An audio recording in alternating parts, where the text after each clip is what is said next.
Come in. Welcome. I'm E.G. Marshall. Sit down. Anywhere you like. I have a small confession to make. I am crazy about ghosts, and I cannot for the life of me comprehend why anyone should be afraid of them. What, after all, what do ghosts do? They haunt, that's all. To haunt means to visit, to frequent. In short, to hang around. What's so scary about that? A hopeful lover hangs around a lot. If an inspiring lover or a wistful compatriot can hang around without inspiring fear, why not an anxious ghost? Is it really you, Paul? Yes, Melba. It is I. Oh, Paul. Don't cry, Melba. I can't help it. All right, dearest. Go ahead and cry. Oh. Paul, tell me something. What? Are you happy? Where you are? I'm really sorry you asked me that, Melba.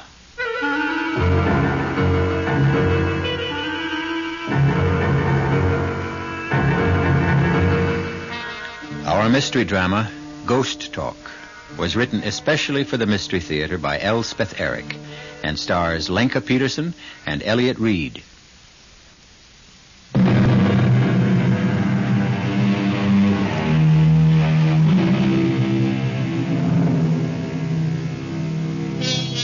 Yes, ghosts haunt places.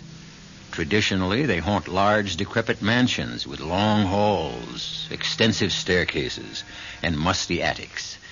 But these big old edifices have all disappeared from our landscape, and it is more than likely that the ghost of today has to restrict himself to one-bedroom apartments with bath, kitchenette, and dining area. Poor ghosts. Will they give up haunting altogether? Or will they do what we have done? Adjust. Melba, you have my number? Yes, Leonard. Both at home and at the office. If there's anything I can do, Melba, anything at all. I'll call you. Bless you, my dear. Oh, Paul. Where are you? Where?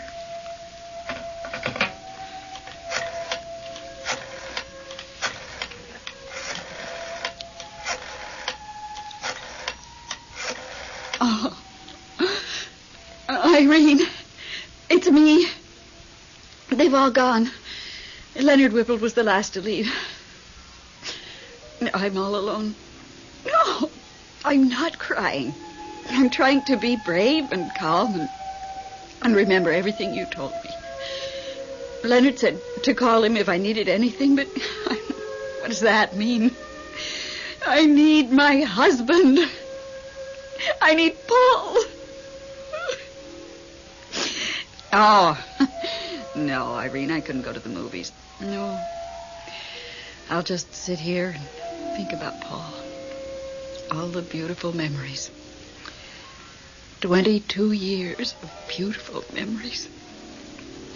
You know, Irene, I keep thinking all the time of what you said to me after the funeral. You said Paul will never be really dead as long as he's remembered. I keep saying that over and over. Paul isn't really dead as long as he's remembered. I want to thank you, Irene, for that beautiful thought. It means everything to me.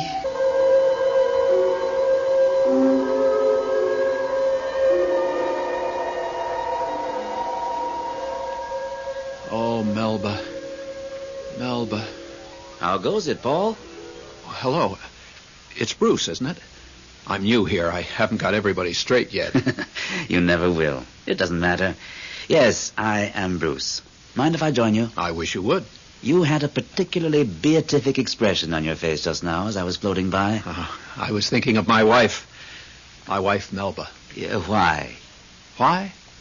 Well, actually, because she was thinking of me.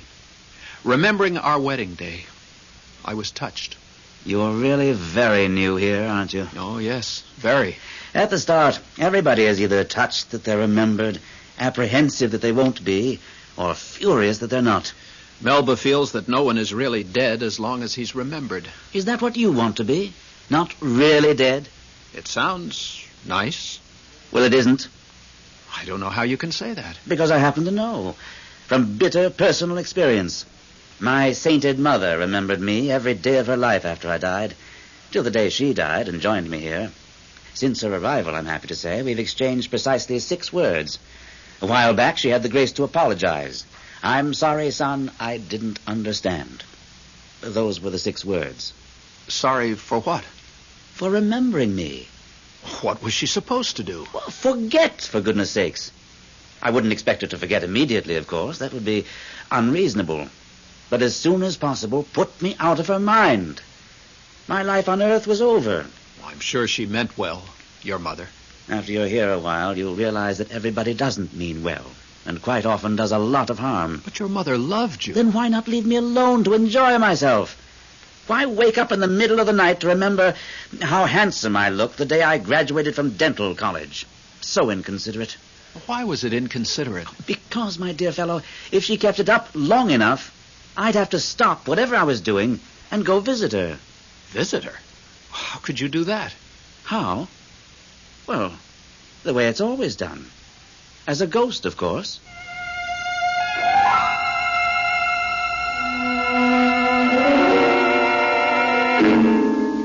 Irene? It's me. Oh, all right, I guess. Leonard was here. We sent out for Chinese food. He left about an hour ago. Oh, I'm just sitting here and remembering. I got out the old picture album to show Leonard. I don't think Leonard cares too much for travel. I wasn't sorry when he left.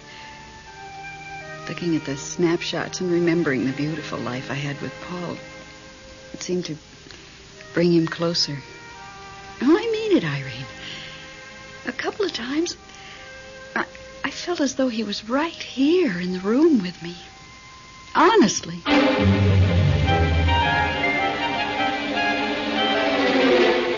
Bruce!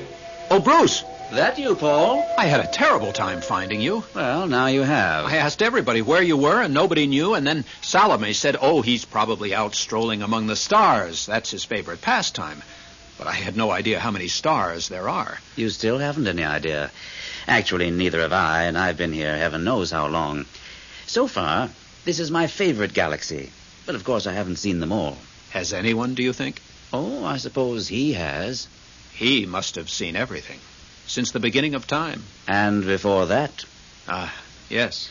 What made you come looking for me? Something special? Bruce, I can't get a moment to myself on account of Melba. Your wife? You know what she did?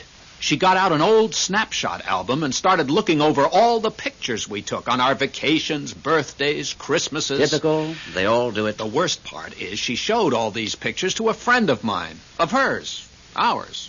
Leonard Whipple. He couldn't have cared less. She's really hanging on to you, isn't she? It's very nice of her and all that, but it's terribly exciting for me being here. Everything's so completely different.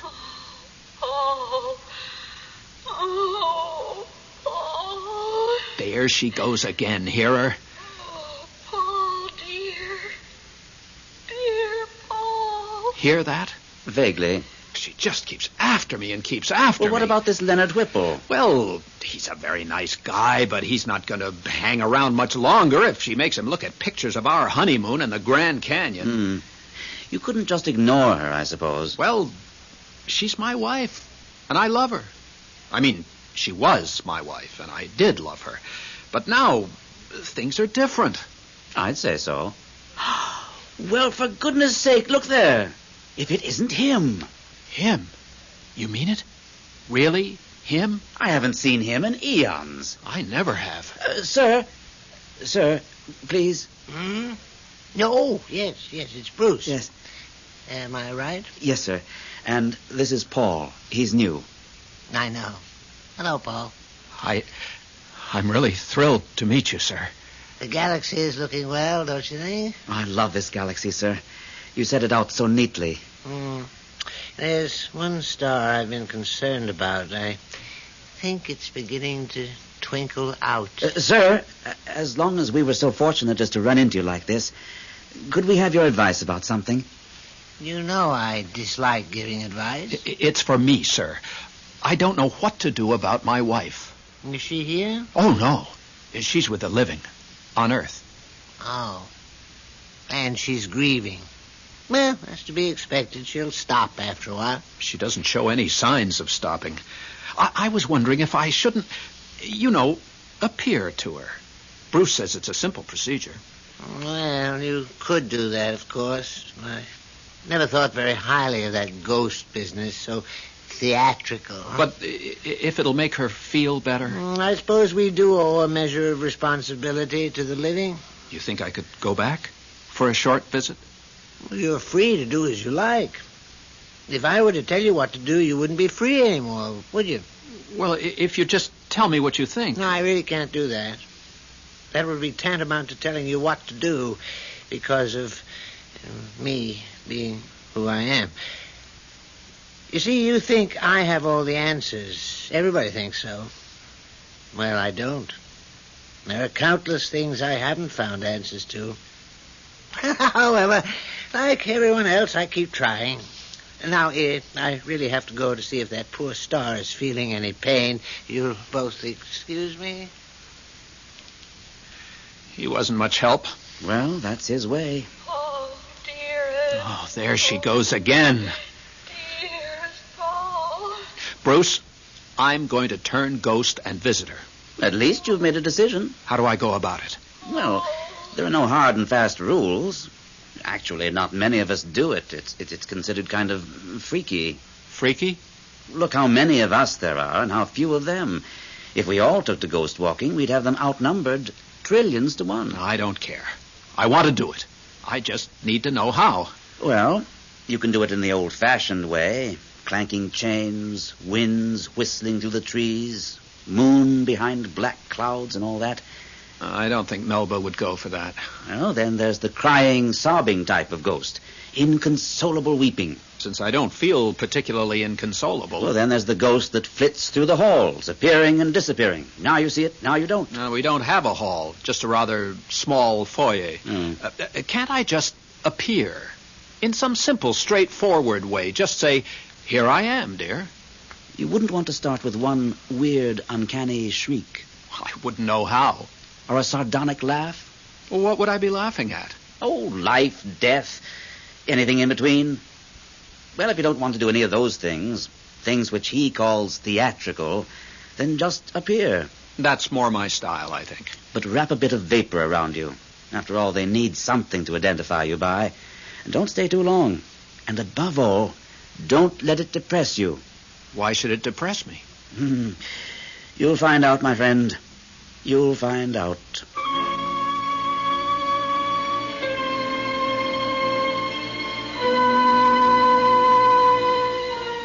It never occurred to me that a visitation by a ghost could be depressing. Take now that well-known ghost of Hamlet's father, speaking spookily from the battlements at Elsinore. Of course, he didn't sound happy. How could he when his own brother had just killed him and promptly married his widow? He sounded angry, yes. Vengeful, yes. But depressed? No. And certainly not depressing. I'll return shortly with Act 2.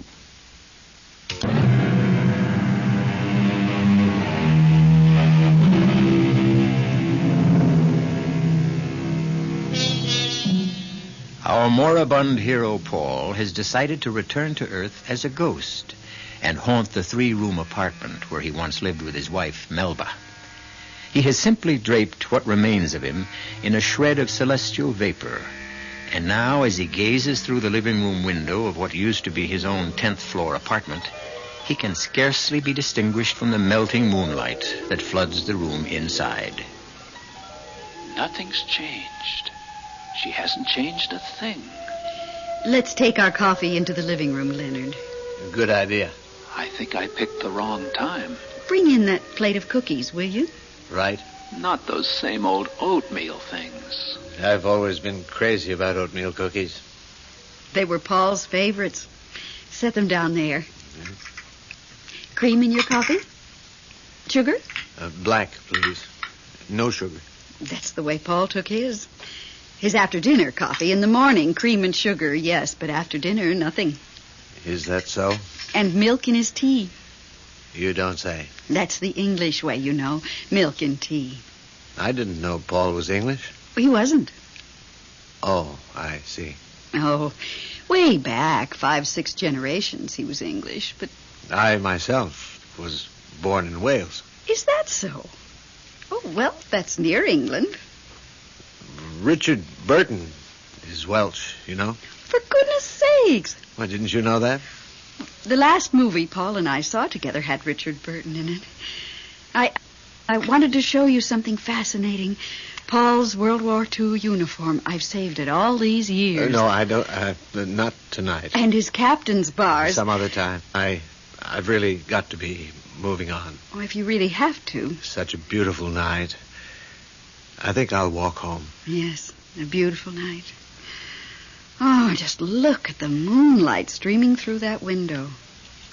Care to walk a ways with me? In the moonlight? Oh, no, I don't think so, Leonard. I have a lot of things to do here. Well, if there's anything you need, you have my number. Yes. At home and at the office. Good night, Melba. Thanks for dinner. Thank you for bringing all that fried chicken. Oh, it was nothing. Really. Good night. Good night, Leonard. Oh, Paul. Dear Paul. I need you, Paul. Melba. Oh, I need you so. I'm right here. What was that? I said, I'm here. Paul? Yes. Me. Paul. But where? By the window, dear. I can't see you. I'll step inside. That'll be better. Oh, I see. I see something. You see me. I dare say I've changed somewhat. Paul. Can that be you? It is. I. Really you? Well, fairly really. Everything considered, as real as I can get. Oh, I can't believe it. Believe it, Melba. Oh, Paul. How are you? Oh, never mind about me. How are you? Oh, I'm all right. Really? All right? Everything considered. Everything considered, I'm better than all right. Paul, tell me, are you happy? Happy? I must know. Are you happy? I'm sorry you asked me that question. Why should you be sorry? Happy just isn't a word we use. Why not? Because it doesn't mean much once you've died. Oh, Paul, you're not saying you're unhappy. No, I'm not saying that. Then what are you saying? Look, Melba, I didn't really come here to talk about me. What about you? Well, naturally, I'm not happy. Why not? Without you? What about Leonard Whipple? Oh, him. What's the matter with Leonard? Oh, nothing's the matter with him. He's just not you. Well, I'm not me either. Not the way I was before I... Oh, but I remember you the way you were. And as long as I remember... Melba, honey, I don't even remember me the way I was. You don't? Not very well. You remember me, don't you? Sort of. Sort of. Well, you were my wife. I'm still your wife. Not exactly. There'll never be anyone for me but you. Never, I swear it. Please, Melba. We are man and wife forever, for eternity. And now that I know you can return to me, not in the flesh perhaps, but even like this.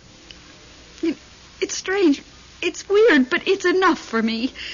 I can live on as your wife and on till I join you. Melba, You don't know what you're saying. Oh, I knew you could never really die as long as I remembered you. And you see, here you are, living on.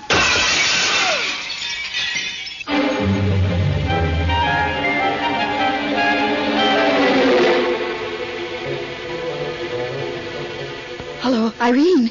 Me. Guess what? You'll never guess. Paul was here. Yes.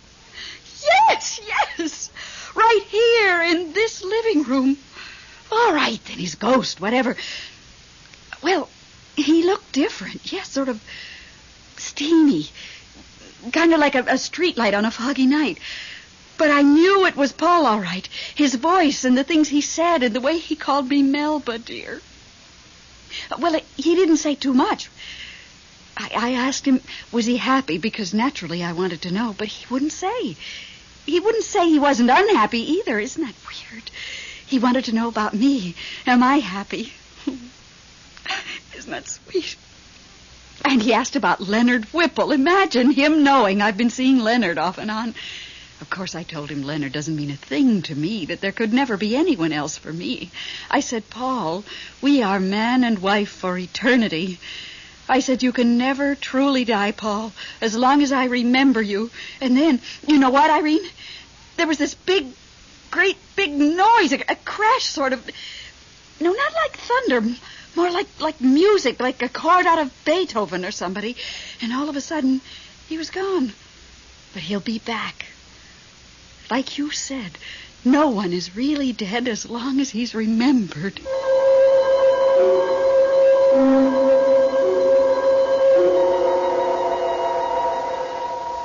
Sir. Oh, sir. May I speak with you? No. Oh, it's Paul, isn't it? Sir, could I have just a moment of your time? I have all the time in the world. I have all the time there is. Look, I don't quite know how much time there is, but I do know I have all of it. Does that star look all right to you? Well, I wouldn't know. I don't quite know how a star is supposed to look. Please, sir. Yes, of course. You want to talk to me. What about?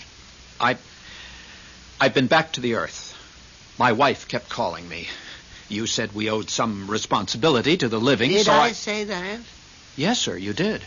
I wonder if I was right about that. These Earth trips can be very upsetting. Mine was. My wife wanted to know, am I happy? They're all so preoccupied with happiness, aren't they? I didn't know what to say to her. I couldn't answer her. This woman I'd been married to for half my life, I couldn't talk to her. It was as though we were living in two different worlds. Well? Oh, yes, I see what you mean. Still, shouldn't I have been able to answer her? Well, what could you have said? Well, that happy is a word that doesn't mean anything anymore. Happy is nothing without unhappy. The way pleasure is nothing without pain. The way health is nothing without illness. Euphoria is nothing without depression. Oh, you know what I mean, sir. I do know, yes. It's ridiculous to say I'm happy when I'm never unhappy. What I am is... What you are is... what? What I am is... free. Yes. I'm free. I'm Paul, and I'm free. And I'm free to be Paul, no more, no less than me. Me, Paul. Sir, why couldn't I be free like that before? Oh, dear, I ask myself that same question all the time.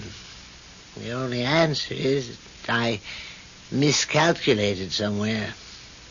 And I did give those people the power to think, to reason, to figure out the sensible way to do things. Oh, why don't they use what I gave them? Why leave everything up to me? Theirs isn't the only planet in the universe, you know. I do have other things to look after, but the way they call out to me, they want me to do everything. Well, it's not right. It really is not right. No, sir. I'm sorry, sir. Well, what's done is done. They'll just have to muddle through the best way they can. Now, about your wife. Melba, is it? Yes, sir. Tell you what. Why don't you talk to Bruce about it? You two seem to get along so well. Yes. Talk to Bruce. Now, excuse me, will you? I really do have to go take a look at that poor star.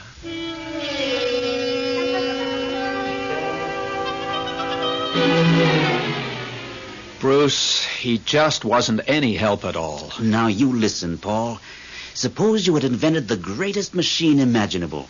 One that would do, practically anything you can think of. How would you like it if somebody came running to you every time a bolt got loose and asked you to tighten it? But, Bruce, Melba says she's going to go on remembering me forever.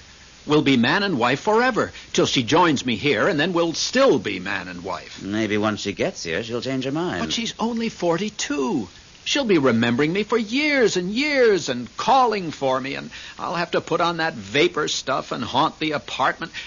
And Bruce, it's so hard to carry on a conversation with her now. It didn't used to be, but now... Well, you couldn't just ignore her. I love her, Bruce. Do you? Well, I did. For a very long time, right up to the moment I died. My last words were, I love you, Melba. At least, that's what I meant to say. I know I had it in my mind to say that, but I'm not positive I ever got around to saying it. Anyway, I can't just brush her off. My. You do have a conscience, don't you? Well, I hope so. It's a very fine thing to have, of course, but sometimes... Look, there's only one thing you can do. What? Get married. Married to Melba? No, not to Melba, you idiot. How could you marry Melba? She's there and you're here. Some marriage that would be. But then whom would I marry? Oh, heavens to Betsy, Paul. The place is full of women. Have you ever seen Helen? Helen who? Helen of Troy, they call her. Actually, I've never met her myself, but from what they tell me...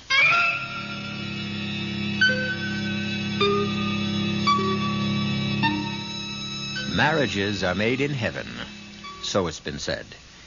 There are those who consider this a profoundly true observation, while others think it one of the silliest statements ever made. I myself have no opinion, at least none that I care to express here. But no one, so far as I know, has ever claimed that people actually get married in heaven.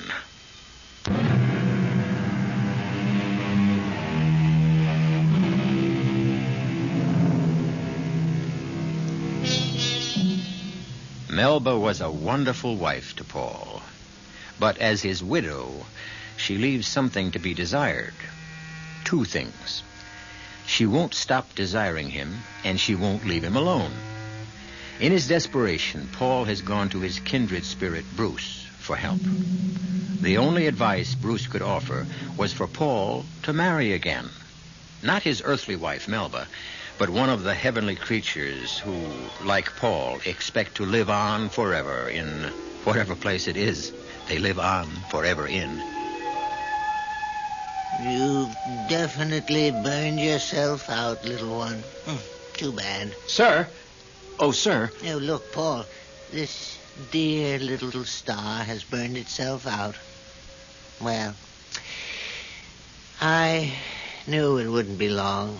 Sir, I did what you told me to. I talked to Bruce about my problem, and you know what he said? He said get married. Married? He says the only way to make Melba forget me is for me to get married to someone else. Someone here. Where else? What do you think of the idea?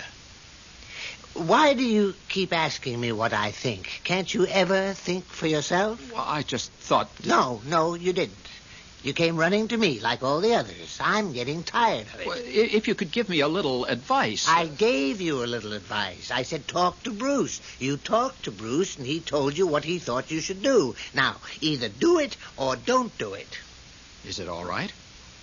Is what all right? To get married. Here. Paul, the essence of this place is perfect freedom to do as you choose. It might work out, it might not. But that's true of everything, isn't it? It's certainly true of everything I do. Do many people get married here? Well, I don't know.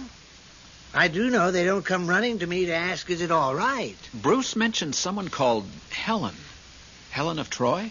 Are you asking me to pick a wife for you? Now, what else do you want me to do? Tie your shoelaces? Help you with your arithmetic? Don't you people ever grow up? I'm sorry, sir. I don't care about your being sorry.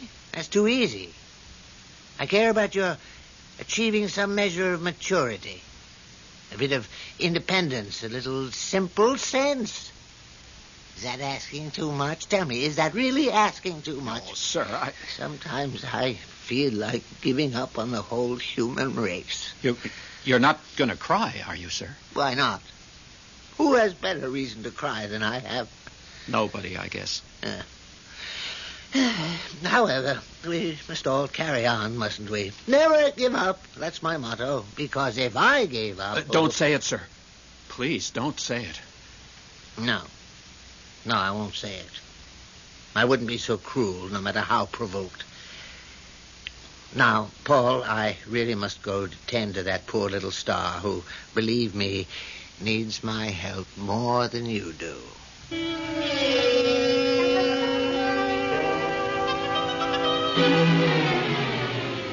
Irene, it's me. Oh, just sitting around.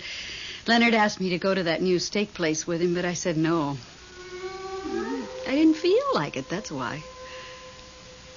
Don't be silly. I like Leonard. He's a very nice man, but... Well, there's a beautiful moon out tonight, and I thought maybe... Oh, for heaven's sakes, what's that? Well, there was a terrible clanking noise just now. It scared me to death.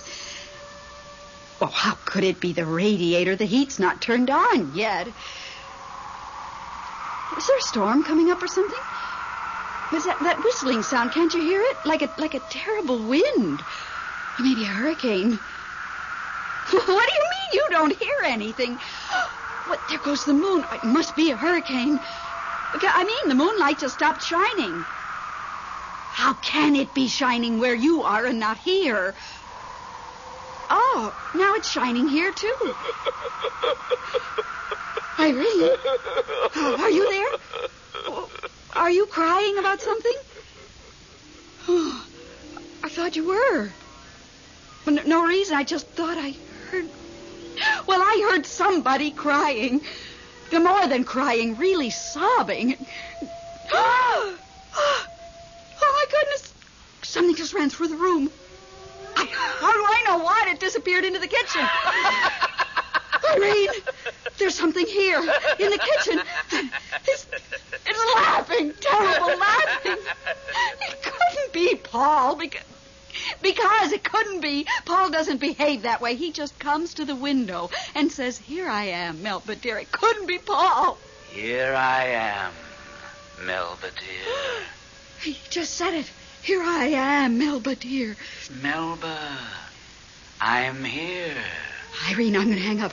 I've got to find out if it's Paul. And if it is Paul, I've got to know why he's behaving so peculiarly. No, don't come over. You might scare him away. I mean, after all, I'm used to these things and you're not. Bye, Irene. Hello, Melba. Paul, is it you? No, it's not Paul. Oh, don't be frightened. I'm Bruce. Bruce? Who? I don't know any Bruce. I'm Paul's new friend. His best friend, actually.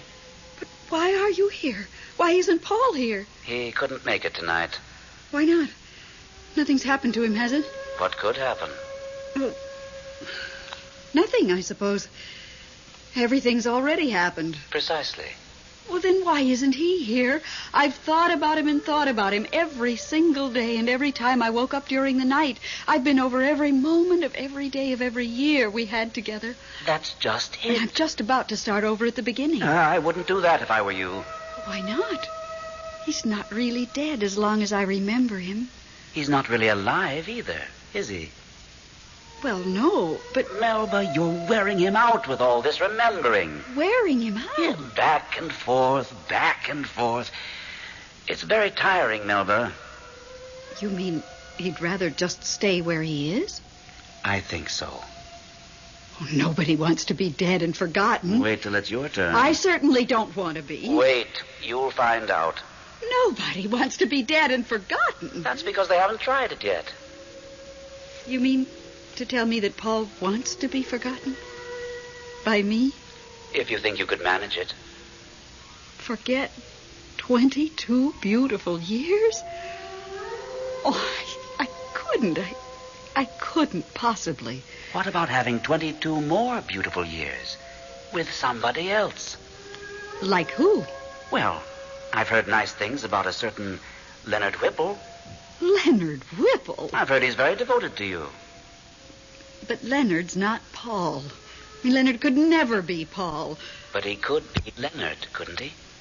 If you'd let him. Well, Paul is the only man for me. Always was, always will be, and that is that. Oh, Melba. Why do you say, oh, Melba, like that? Because you forced me to tell you something I really have no right to tell you.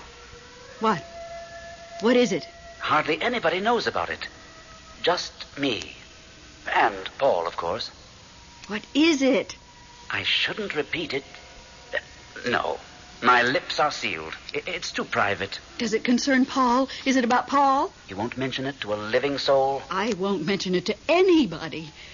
What is it? Paul is getting married again. Paul is getting married again? Yes. Who to? I think her name is Helen. Is she pretty? I've never met her, but I hear she's very pretty. Young? I believe so. Oh, how could he? How could he? That's life, Melba. Life? Paul's not alive. No, but you are, Melba. Yes, I am. Make the most of it. That's my advice to you. Thank you, Bruce, for telling me what you've told me. I really appreciate it. You're quite welcome. I don't suppose Paul would ever have told me himself. Oh, eventually he would have. Maybe. Maybe not. Well, if you see him, tell him I hope he's very happy with his Helen. I'll tell him. Nice to have met you, Melba. It's very nice to have met you, too, Bruce. Are you still sitting down or standing up? I can't quite tell. Does it really matter? Well, I'd just like to, I don't know, shake your hand or something. Not necessary. Not necessary at all. I could see you to the door. No, let's just part this way. A fond adieu to you, Melba. A fond... Oh. He's gone. Just disappeared. Well, that's the way with ghosts. Oh. Who needs ghosts anyway? With all their comings and goings. And the way they talk. Who can understand them? Hello, Irene? Irene, you are absolutely not going to believe what I'm about to tell you. You simply will not believe it.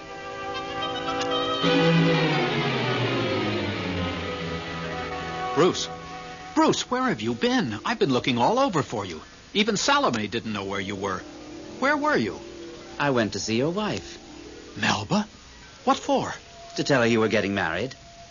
Bruce, you had no right to do that. Here we do as we choose. He told you that. How did she take it? Shocked, of course. Hurt. What you'd expect. You told me you were going to tell her. I knew you wouldn't let me. I wouldn't have. For one very good reason. It's not true. What's not true? That I'm getting married. You changed your mind? Not exactly.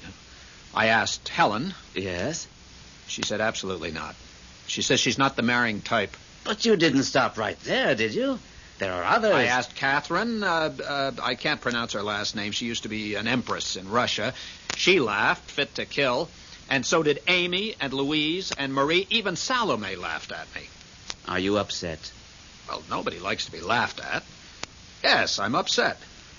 But on the other hand, I'm relieved, too. Bruce, I really don't want to get married. I never thought you did. Everything's so nice here, so free and sort of uninhibited. So peaceful.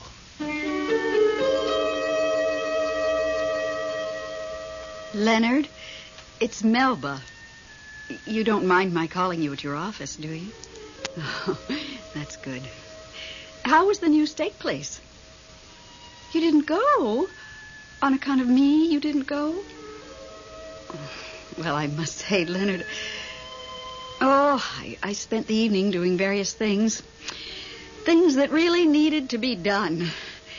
Like, I got all Paul's clothes together and packed them in boxes. Tomorrow I'll send them to some deserving charity. Listen, Leonard, I was thinking, as long as you didn't go to that steak place, why don't you come over here tonight and I'll cook you the best steak you ever tasted. And hash brown potatoes. Would you like that? Ah, good. Well, come early, and we'll have a martini first. Well, good for Melba. Good for Leonard. And good for Bruce. And for Paul, too. Good for everybody who faces up to a problem and solves it the best way possible. The solution may not be a perfect one. Solutions seldom are. But at the very least, they are an attempt to use the sense we were born with. And that's all God asks of any of us. I'll be back shortly.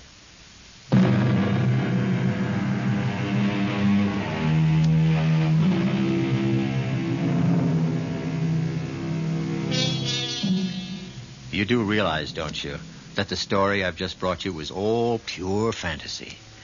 I don't know any more than you do what happens to us once we have resigned this terrestrial life, and you know as little as I do. Unless, of course, you are a ghost. Oh, if you are, I wish you'd get in touch with me. I have gobs and gobs of things I'm dying to ask you, like